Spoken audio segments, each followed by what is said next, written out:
Imagine a land where homes crumble not only from conflict, but also from policy.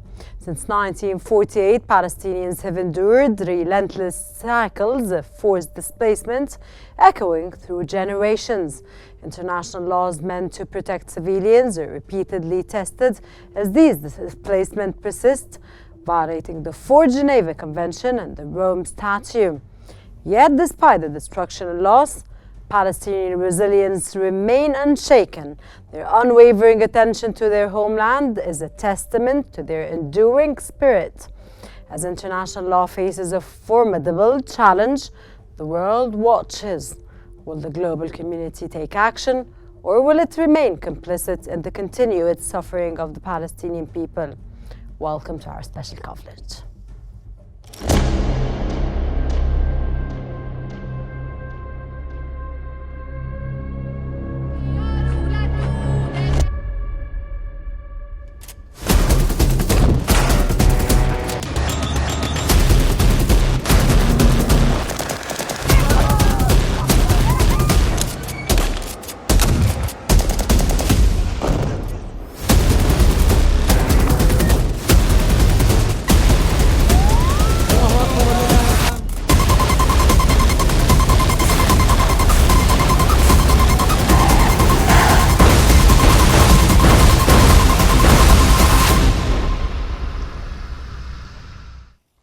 Israel media has reported that senior military officials in closed-door meetings expressed skepticism about President Donald Trump's plan to relocate Gaza's citizens. The officials reportedly aim to resolve the crisis without facing further accusations of war crimes against Israel. They believe the success of Trump's proposal depends on the willingness of Gaza's residents to participate.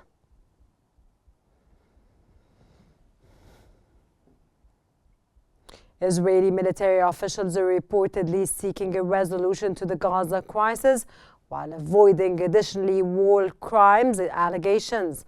Internal discussions suggest concern over the visibility or feasibility rather of Trump's relocation plan. As officials stress, the Gaza residents' cooperation is a decisive factor.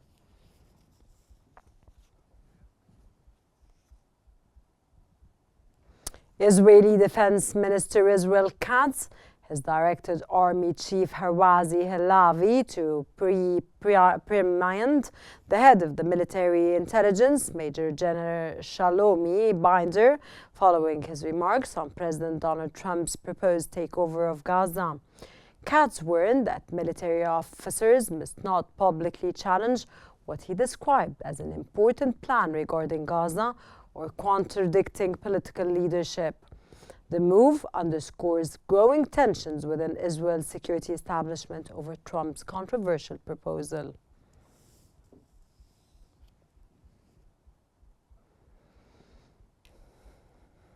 And for more analysis on the situation, we are joined from Cairo by Ahmed Eddin Hussein, Editor-in-Chief of Al-Shuruq newspaper. Welcome, sir, to the program. Sir, under the Rome Statute, what constitutes the crime against humanity of forced displacement, and how does Israel's conduct in Gaza align with this definition?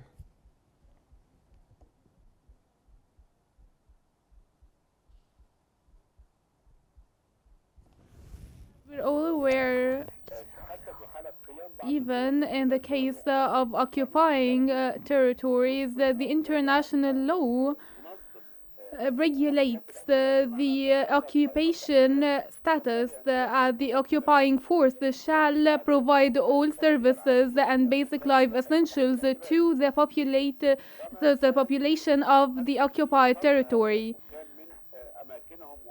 to enable this occupied population to live peacefully on their territory. So these rules of engagement under the international law regulating the rights of populations, now we see a force saying that we can relocate the population either voluntarily or forcibly. Now we have seen the Palestinian population rejecting relocation and displacement at all. In 1948, after the Nakba, we have seen the Palestinian population moving out of their homes, and the new generation are still carrying the keys to these homes till now. The international legitimacy, the United Nations completely and utterly rejects any propositions to relocate the population forcibly and considers this a complete war crime by all laws recognized. We cannot repeat the Nakba of 1948.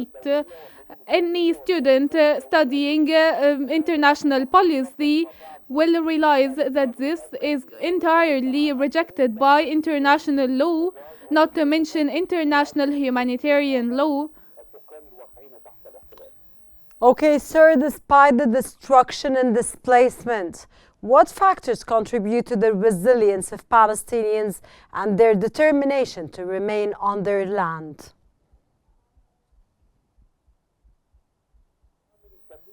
There are so many factors. We can mention first rejecting the displacement completely, and I mean the political rejection, holding on to their lands. They are patient. These are in primary factors, and there is consensus between the entire population rejecting this proposition. Now they shall receive all kinds of support from the world, and especially here the humanitarian access to the Palestinian resilient peoples. The humanitarian aid access will be the biggest factor to contribute to the determination of the Palestinian people to hold on to their land. We imagine that Israel and the US administration will practice more pressures on the Gaza population, and they already started to impede the flow of the humanitarian aid access. And committing to the ceasefire agreement, we have seen talks about entering 600 aid trucks on a daily basis. Now we only see 200 trucks entering daily. And after the Israeli forces demolished all homes in Gaza, they were targeting turning Gaza into an uninhabitable area to relocate the Palestinians to a more stable areas, as stated by President Trump. Israel will now impede the flow of humanitarian aid, and now we should see a pledge by the Arab world and the world state and the international community to ensure a smooth and streamlined flow of humanitarian aid access, as well as continuing the operations and activities of the UNRWA, which was banned by the Knesset, and President Trump signed an executive order to withdraw the UNRWA, banning its funding. This is highly significant. The world states, especially the Arab world, should ensure all means of support, especially the humanitarian aid, that each truck entered to the Gaza Strip contributes to rejecting the forcibly or voluntarily displacement of the Gazan population. Sir, what has the what support, sir, has the international community give the Palestinians in their efforts to remain in their homes and resist displacement, sir? And here, of course, in my question, I highlight on the international community and what has the international community done for the Palestinians, sir, in light of all they're witnessing. The international community can first reject the proposition proposed by Trump and the far-right officials in Israel. We have seen a lot of good stance by Germany, Australia, France rejecting the displacement, and we have seen the United Nations also refusing this idea. Of course, it's a good stance, but it's not enough condemnation alone. is not recognized by the far right in Israel or the US administration. We know Israel is committing genocide in the Gaza Strip, and even the ICC condemning the situation was not influential for this far right government. So the diplomacy and politics are very important, but not enough. What will be enough is real move, a real steps to support and enable the Palestinian population to hold on to their lands, because the West now should stop giving arms and weapons to Israel, treating Israel as a state that is committing genocide, to restrain and put limits on the Israeli relations, and pending any change in their policies and changing the forced displacement idea. And I think if they sent a clear message, and the clear message of President Trump, that he will take back this decision, because this man only believes in deals. Is it gonna be a win or a lose situation? Sir, Sir, what role do Palestinian civilian society organizations and activists play in documenting and combating forced displacements?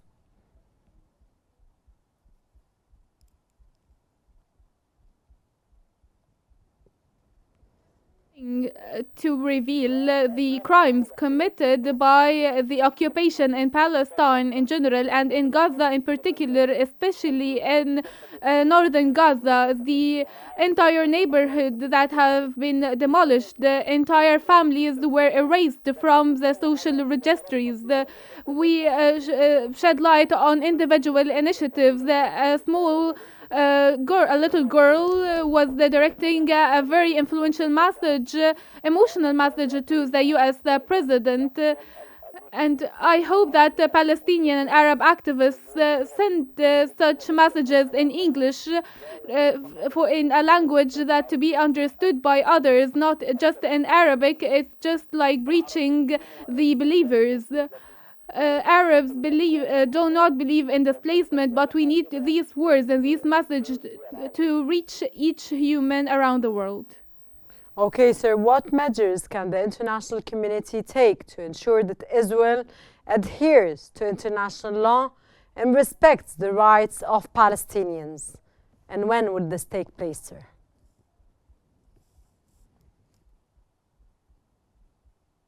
Unfortunately, the international community stands unable to take any real actions against Israel. We know that Israel committed aggressions and hostilities for 15 months against Palestinians, and the Security Council was unable to issue one decision or resolution against Israel because of the US veto.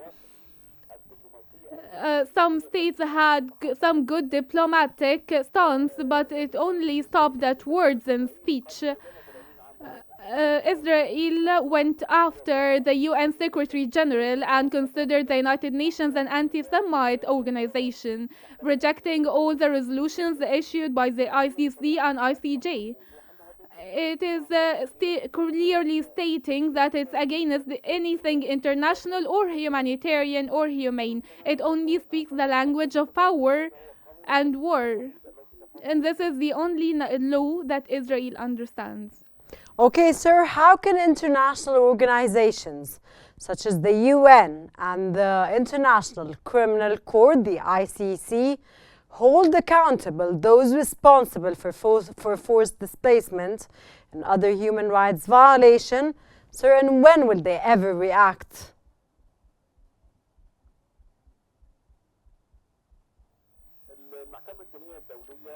The ICC and the ICJ did what they can. The ICC... What did they do, sir? What did they do?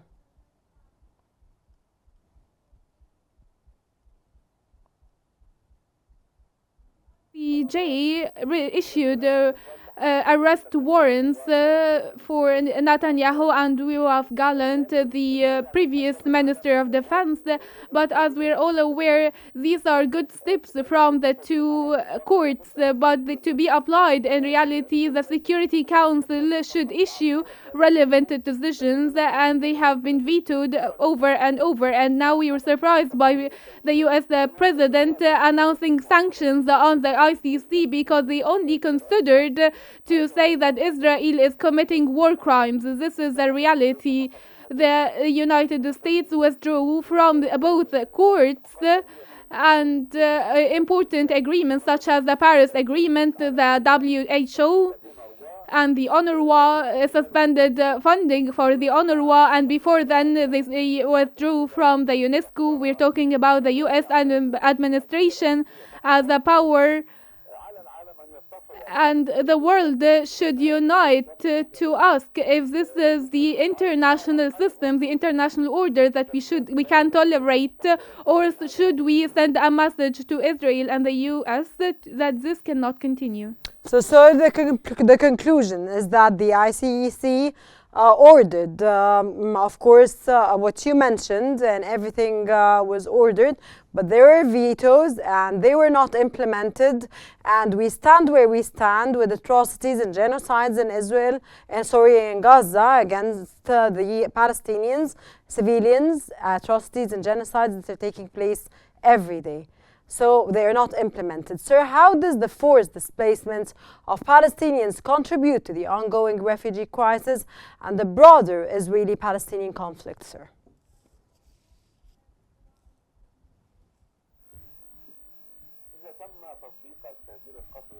If the forced displacement is really committed against Palestinians, now we are violating each resolution taken by the United Nations for more extremism in the region and the world, and more harm to the US interests in the region.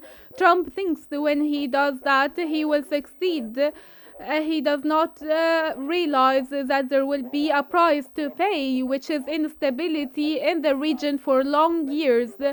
The US administration cannot very simply say that it will take over the Gaza Strip and own it and displace and relocate the population, as most of the Israeli population came from other states around the world.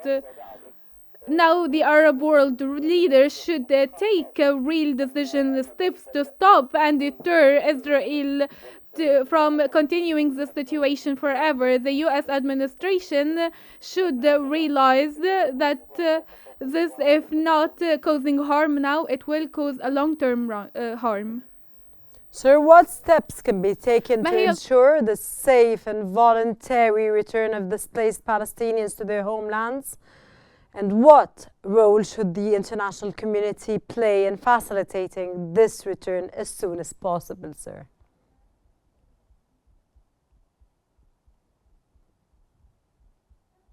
The Palestinian population on their lands, some already returned from the south to the north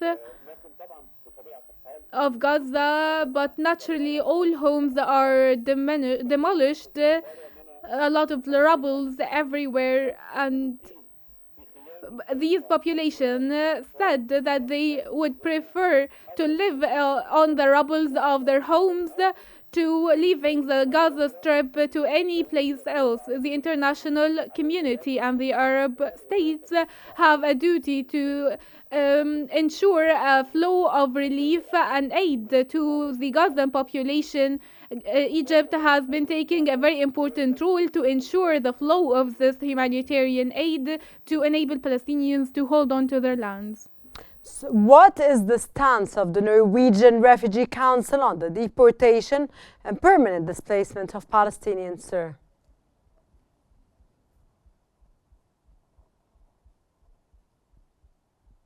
Have stated all international organizations and individuals, even most states around the globe, expressed their rejection to the United States President statements about displacing the Gaza population. It has been strongly expressed by international organizations, the United Nations, the European states, and the Arab states, which issued statements rejecting Trump's proposal. And consequently, the United Nations have a very respectful stance in line with the international law. But again, basically, we're talking on how to implement these stances on the ground. They are good stances, but they are not enough. Okay, sir, how do the reported Israeli plans for mass displacement outside of Gaza align with international humanitarian law and human rights principles?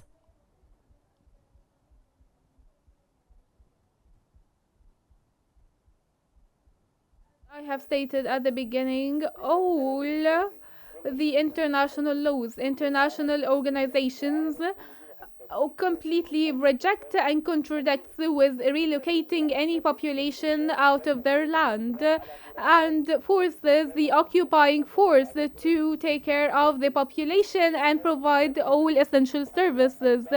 We are faced by this weird situation position by the United States providing Israel with all weapons and arms and requesting the original population of Gaza to leave their lands. And this is unprecedented in human recorded history, requesting Israel to Palestinians to leave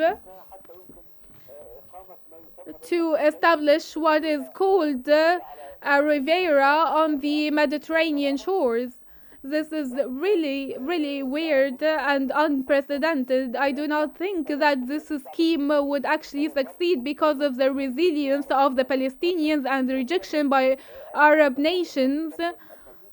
This would actually lead to more tension in the Arab world. Okay, sir, what are the potential consequences for Israel if its actions in Gaza are determined to be war crimes or crimes against humanity, sir?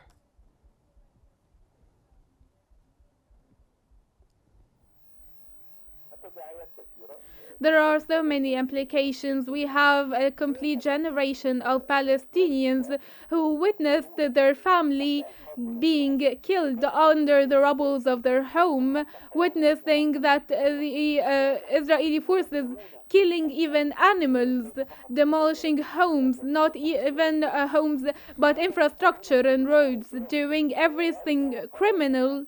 We have seen and read about Israeli military officials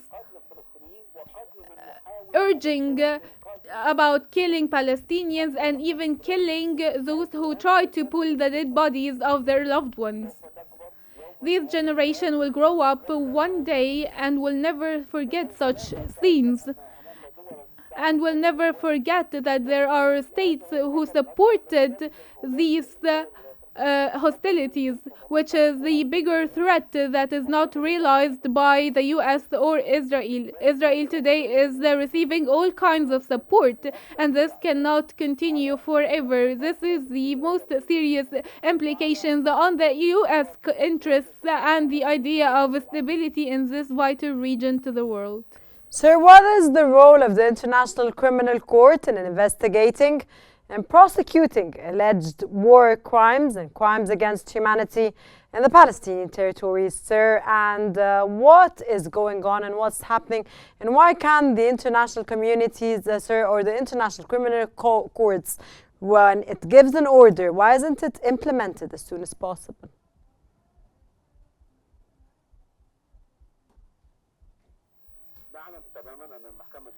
We're fully aware that the International Criminal Court issued arrest warrants for Benjamin Netanyahu and Yoav Gallant, the previous defense minister, for the being perpetrators in crimes against humanity.